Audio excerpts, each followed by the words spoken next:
इस वक्त की बड़ी खबर आपको दे दे, मुजफ्फरनगर की किसान पंचायत में पहुंची हुई हैं प्रियंका गांधी वाड्रा। वहां पर किसानों को संबोधित कर रही हैं, सुनते हैं। कि प्राइवेट मंडियां लगेंगी और सरकारी मंडियों में जो टैक्स लिया जाता है वो प्राइवेट मंडियों में नहीं लिया जाएगा। इसका मतलब क्या है? इसका मतलब ये है कि आस्ते आस्ते सरकारी मंडियां बंद हो जाएंगी। और आप सब जानते हैं कि सरकारी मंडियों की खासियत ये है कि आपको न्यूनतम समर्थन मूल्य मिलता है, कि कोई भी कहीं से भी आकर आपको ये नहीं कह सकता कि आपको कम दाम पे आपसे खरीदेगा। प्राइवेट मंडियों के खुलने से और उनको मजबूत बनाने से क्या होगा? बड़े बड़े खरबपतियों की मनमानी होगी। जो दाम चाहते हैं वही देंगे, जब खरीदना चाहते हैं तभी खरीदेंगे, जब बेचना चाहते हैं तभी बेचेंगे। दूसरे कानून में लिखा है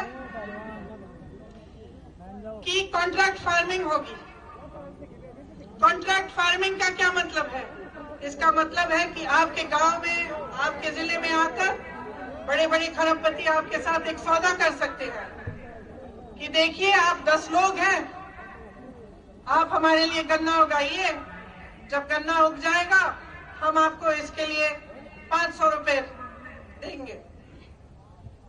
लेकिन जब आप उसको उगाएंगे तो अगर उस खरबपति का मन हो तो वो आपसे कह सकता है कि ना मैं आपको 500 रुपए दूंगा और ना मैं आपका गन्ना चाहता हूं।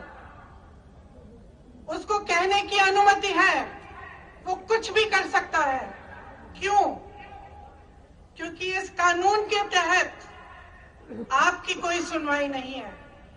अगर आप अदालत में जाना चाहेंगे, उसकी शिकायत करना चाहेंगे, तो आप सिर्फ एसडीएम के पास जा सकते हैं और उनके ऊपर जो एक अधिकारी है उनके पास जा सकते हैं, लेकिन आप अदालत नहीं जा सकते। आप अपने हक के लिए लड़ नहीं सकते, ये लिखा है उस कानून में। तो आप सोच सकते हैं कि एक तरफ आप और आपकी छोटी सी खेती और दूसरी तरफ प्रधानमंत्री के बड़े बड़े खरबपति मित्र, आप बताइए किसकी सुनवाई होगी?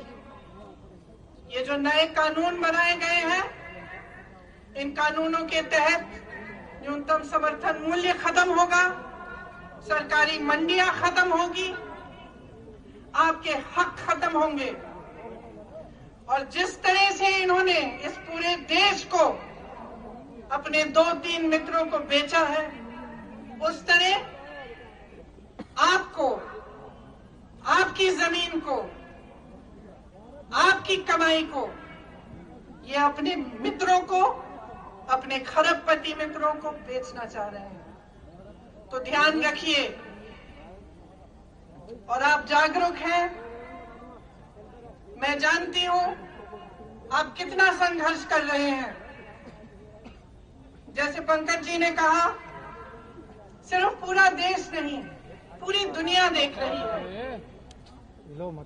और कभी कभी लगता है कि हमारे प्रधानमंत्री जी जैसे पुरानी कहानियों में अहंकारी राजा होते थे, तो जैसे जैसे उनकी सत्ता बढ़ती चली जा रही थी, वो अपने महल में बंद हो जा रहे थे।